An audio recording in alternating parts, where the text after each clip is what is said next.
Ang bidyong ito ay ipinadala naman sa atin ng isa sa ating mga viewers na kasalukuyang nasa Mexico ngayon. At ang bidyong ito ay kumakalat di umano sa kanilang school na walang impormasyon kung saan nga ba talaga nagmula. Pero ayon sa kanyang mga kaeskwela ay kuha di umano ito sa isang lugar sa Mexico kung saan ay madalas di umanong nagpapakita ang maalamat na multo sa Mexico na sila Llorona. Narito ang video at pagmasdan mo ito ng mabuti.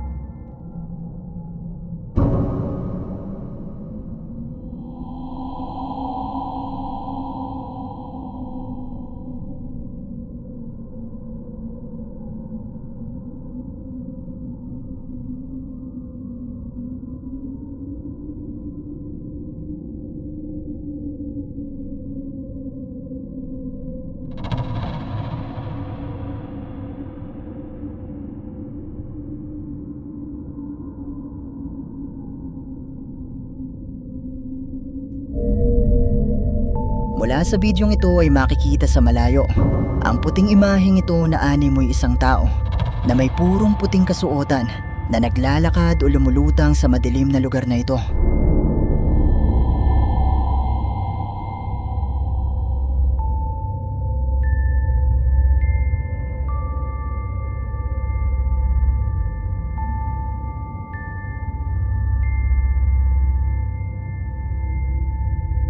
Ayon sa ating sender ay naniniwala ang marami sa mga nakapanood ng bidyong ito na posibleng ang multo na sila Llorona ang nagpakita nung gabing ito. Pero katulad pa rin ng palagi kong sinasabi, nasa inyo na kung maniniwala ba kayo o hindi.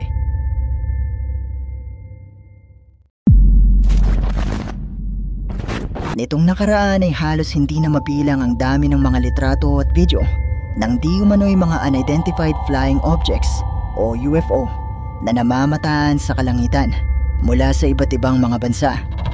Ang unang video na inyong makikita ay kuha ng isang magkasintahan sa bansang Russia matapos nilang mapansin ang isang bilog na metal na bagay na lumilipad malapit sa isang bundok.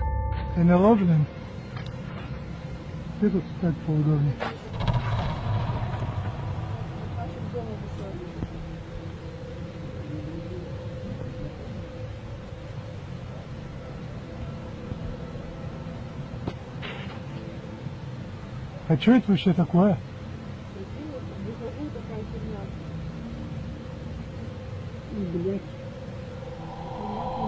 А ну-ка, Ленохи, позвони, это самое... Makikita mula sa bidyong ito ang isang makinang at malaking bagay na animoy isang metal na bilog na lumilipad sa itaas ng bundok na ito na kalaunan ay lumapag din.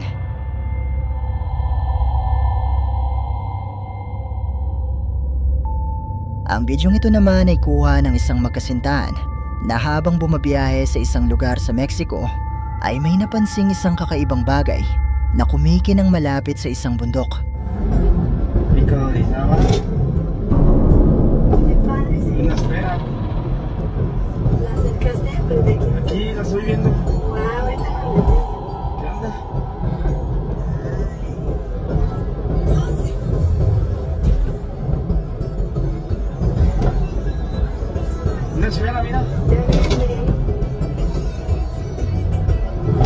¿Ya se escondió?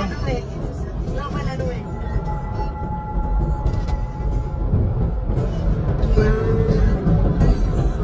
Síguele viendo, Leti. Por si cuando se quita la nube todavía. Para ver. Makikita mula sa bidyong ito ang isang bilog at animoy metal na bagay na tila ba nakalapag lang sa tuktok ng bundok na ito na bagamat malayo ay masasabi natin na may pambihirang laki.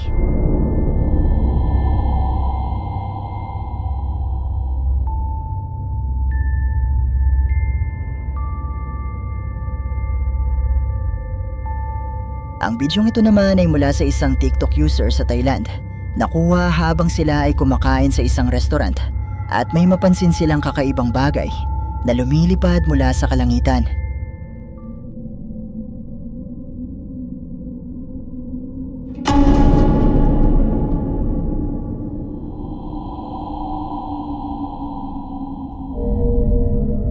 Makikita mula sa bidyong ito ang isang kakaibang bagay mula sa kalangitan na nahahawig sa tipikal na depiksyon ng isang UFO o Unidentified Flying Object.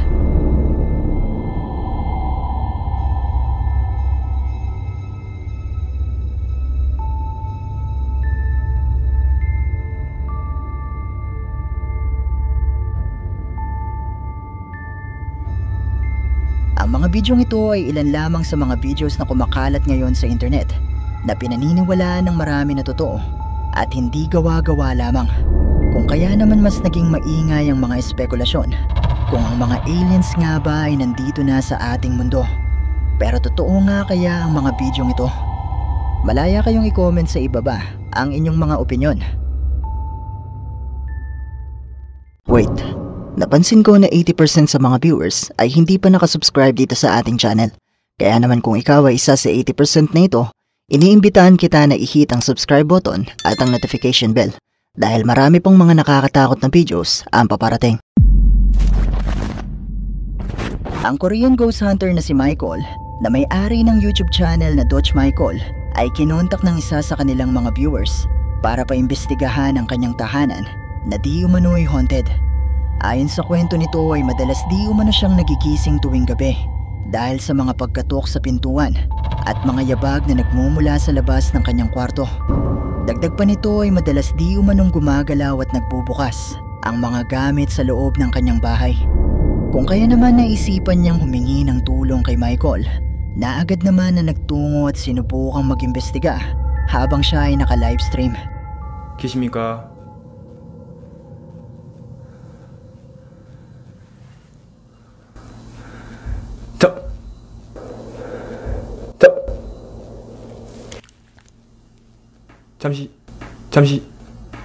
잠시 이 방입니다, 여러분들. 이 방이에요. 지금 몇 시야? 깜짝이야, 씨.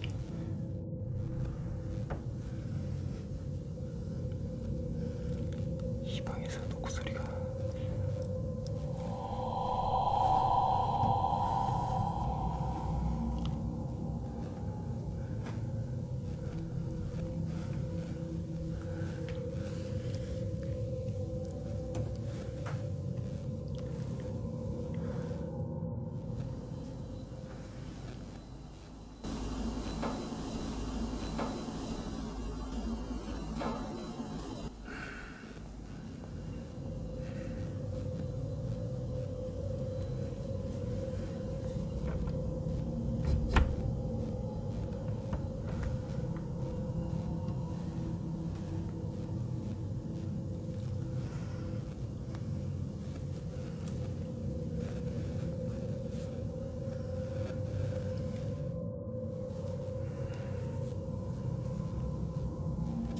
아직은 괜찮습니다. 잠깐만요.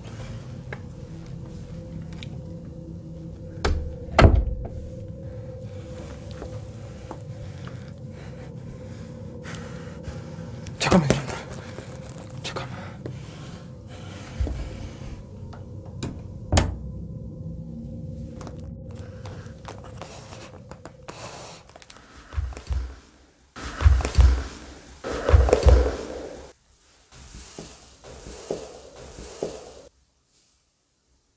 혹시 찾아오시는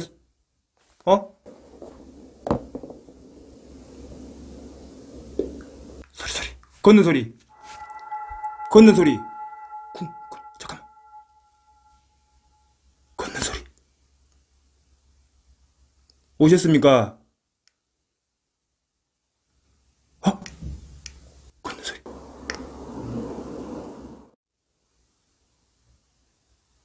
윗집인가? 잠깐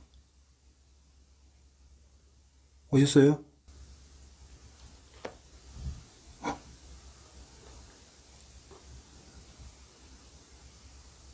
아닌가?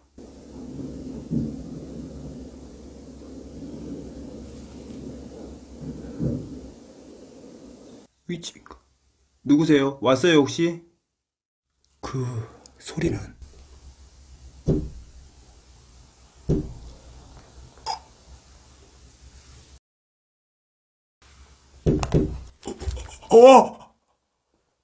당신 누구야?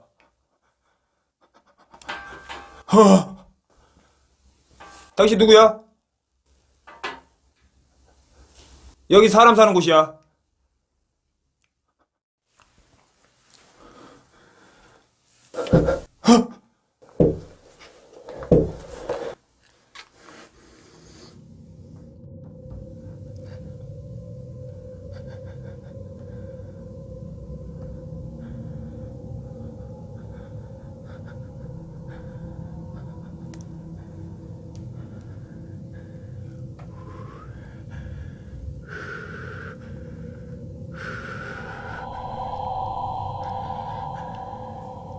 어디 계세요?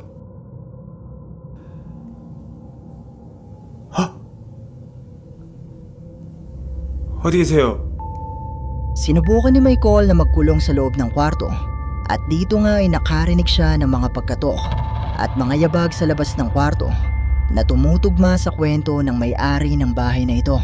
Naglakas loob pa rin naman si Michael na lumabas pero wala namang tao na naroon.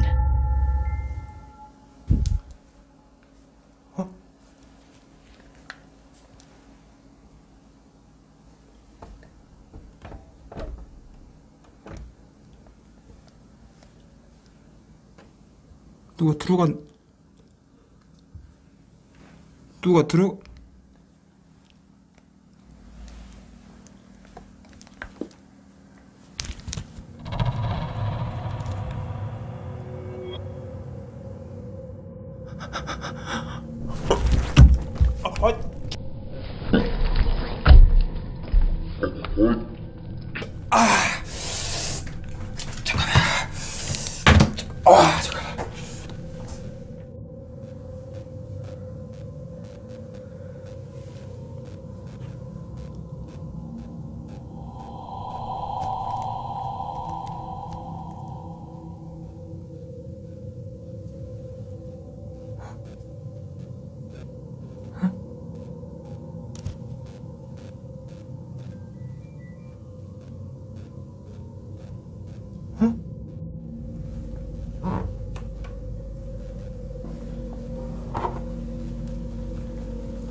뭐야?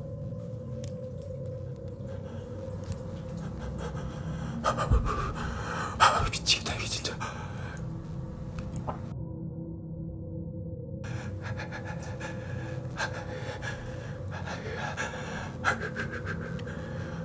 미치겠다 진짜.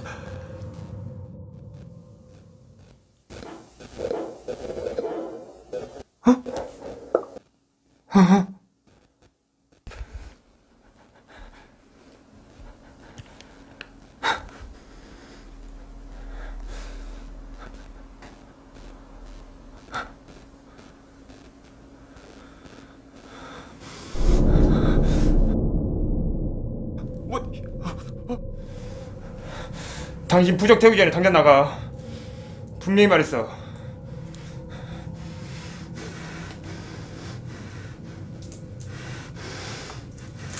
당신 부적 태우기 전에 당장 나가. 물건 만지지 마.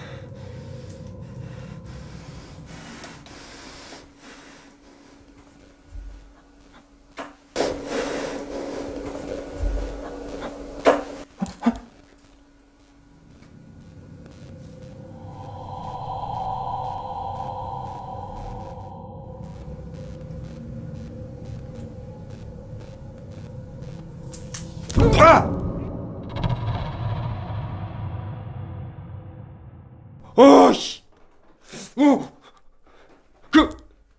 하이.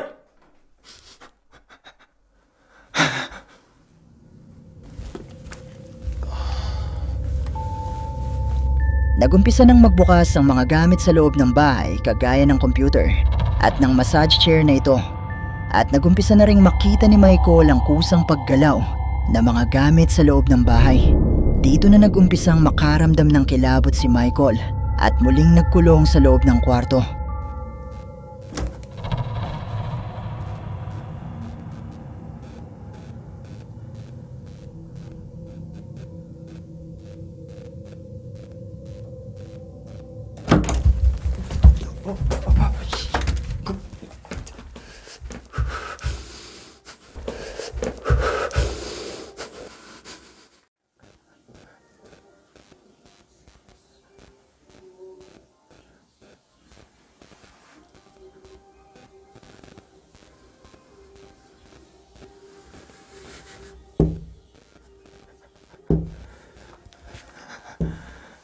부적격으로 저리 가.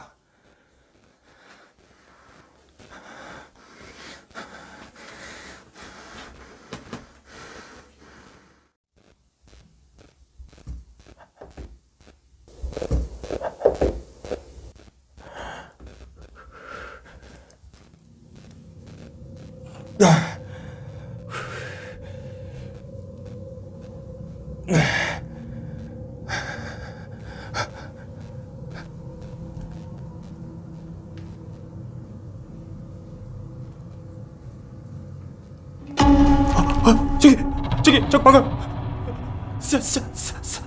저기 방금 뭐 생겼어.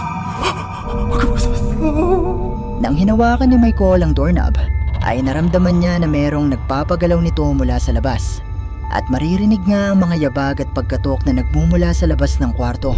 Naglakas loob pa rin naman si Michael na lumabas. At mula sa kurtinang ito ay nakita niya ang imaheng ito ng animoy isang tao na nakasilip sa kanya mula sa labas, na makikita din sa bahaging ito na tila ba naglakad papalayo.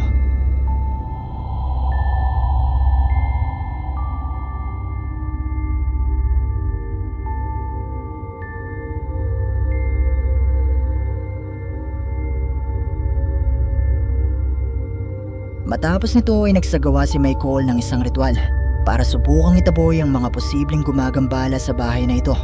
At matapos nga nito ay sinabi ng may-ari ng bahay na nakakatulog na siya ng mapayapa sa gabi matapos ang ginawang ito ni Michael.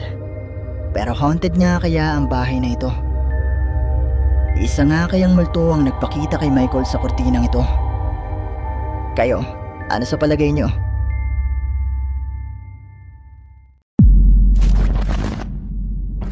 May isang TikTok user na nagngangalang Duke ang nagbahagi ng isang kakaibang video sa kanyang TikTok account. Nakuha isang gabi habang siya ay nag-iisa sa kanilang tahanan at may mapansin siyang kakaiba mula sa pintuan ng kanilang bahay. Narito ang video at panoorin mo ito ng mabuti.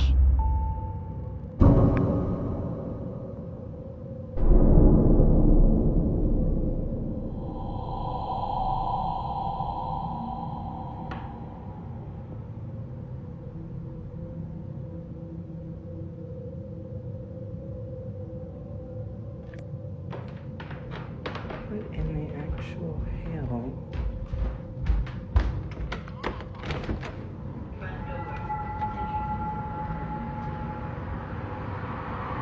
There's literally... Mula sa bidyong ito ni Duke ay makikita sa kanilang pintuan ang isang itim na figura o imahe ng animoy isang tao na may suot na sombrero na mapapansin pa natin na gumagalaw pa.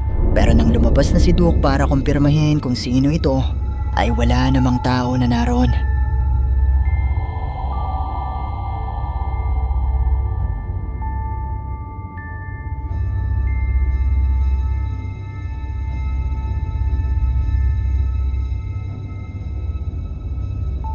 Mabilis na kumalat ang bidyong ito sa TikTok at marami ang mga katanungan ng mga taong nakapanood ng bidyong ito. Kung kaya naman muling nag-upload ng panibagong video si Duke para sagutin ang mga tanong na ito. For starters, so many of you came after me for opening the door, and here's my reason why, okay? We live in downtown Memphis, which means we're used to having a homeless population. Usually when it rains, we will have homeless people walk up on the porch, and it is sad, but we do have to ask them to leave because we're on a private property. We have Ring cameras and cameras all around the property and in every room of the house except for our bathrooms. This is what the Ring camera shows when I walked outside, which was 9:50 at night. You'll see the timestamp in just a second. Had we deleted the video, it would not be there. It just doesn't load. We have had this issue with our Ring camera before, but then why did it catch the video after? The front of our house where somebody would be. For them to run, where would they have to hide? It goes straight out, guts out.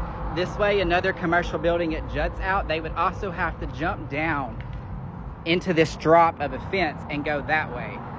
All out front, the most someone could have done would have maybe been behind a tree, but we would still have got that on the Ring camera. Also, another Ring camera that would have caught somebody too. Ayon kay Duke ay may dalawang CCTV sa labas ng kanilang bahay at wala naman di umano itong nakuna na tao nung mga oras na makita niya ang imahe sa pintuan.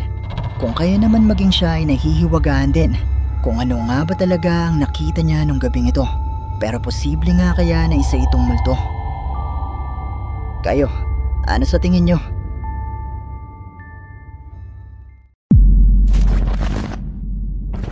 Nandito na naman tayo sa bahagi ng ating episode na isa na namang nakakagulat at nakakapangilabot na video.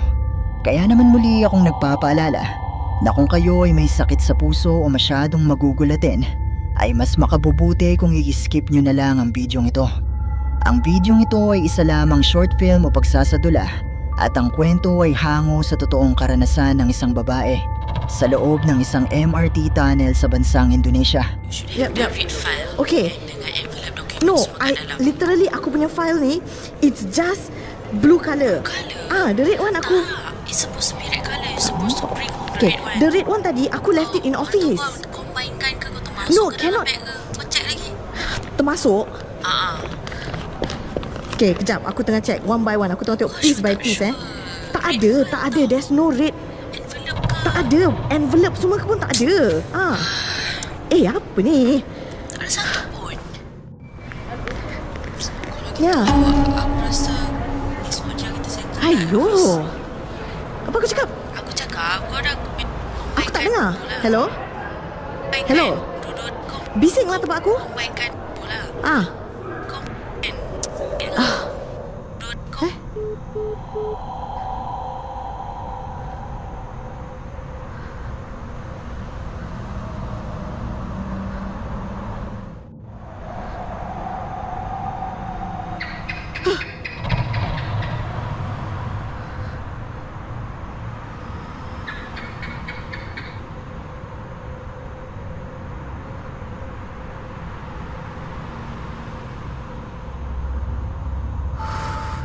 Habang nasa loob ng tunnel ay mapapansin na ilang ulit na nakasalubong ng babae ang isang misteryosong lalaki na humaharang at tila nang hihingi sa kanya. Noong una ay hindi naman niya ito pinagtuunan ng pansin, pero nang bigla na lang tumahimik ang kanyang paligid ay dito na siya nagsimulang kilabutan at mapapansin nga mula sa bahaging ito ang isang anino na malapit sa kanya. Dia cakap red file. Aku bawa balik blue file je pun. Oh. Kesian dia.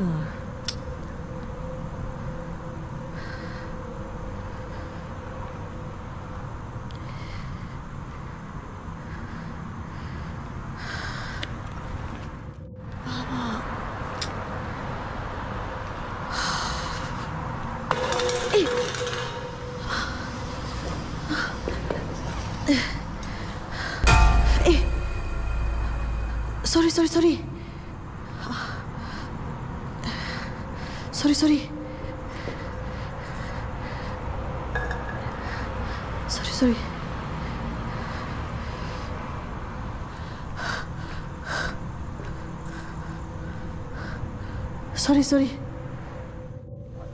Should aku patah balik office? Sorry. No money. Sorry. Saja je.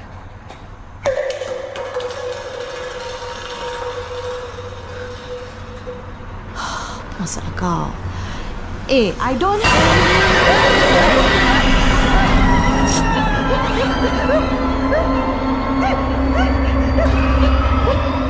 Ilang ulit pang makikita ang lalaki na tila ba nanghihingi sa kanya.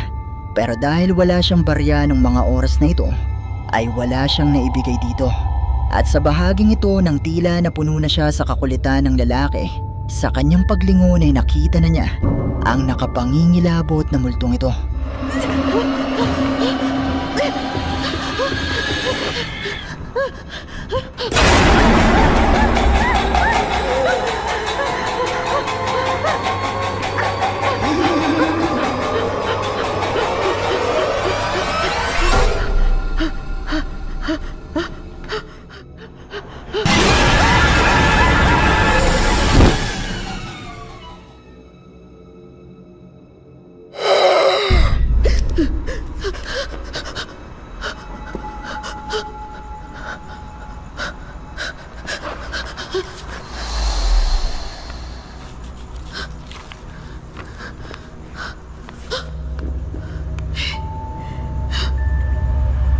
Inakala niya na nakatakas na siya sa multo, pero muli itong nagpakita sa kanya at dito na siya nawalan ng malay. Nang magkaroon siya ng malay ay nakita niya ang isang papel na naglalaman ng mga impormasyon tungkol sa isang lalaking nawawala at huling nakita sa tunnel na ito. At sa tingin niya ang lalaking ito ay ang lalaking nagpapakita sa kanya.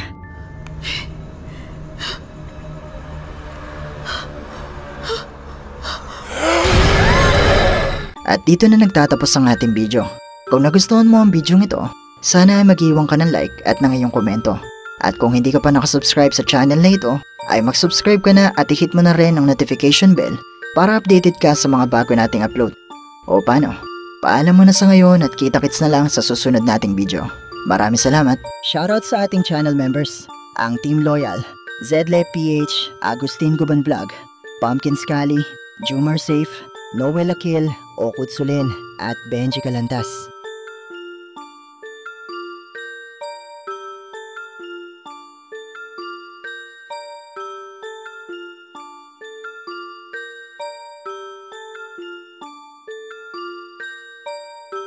Hi! Kung meron kang mga videos na pwede nating i-content sa ating munting channel, i-email mo lang ito sa sircripstv@gmail.com o kaya naman na i-PM mo lang ako sa ating Facebook page. Maraming salamat!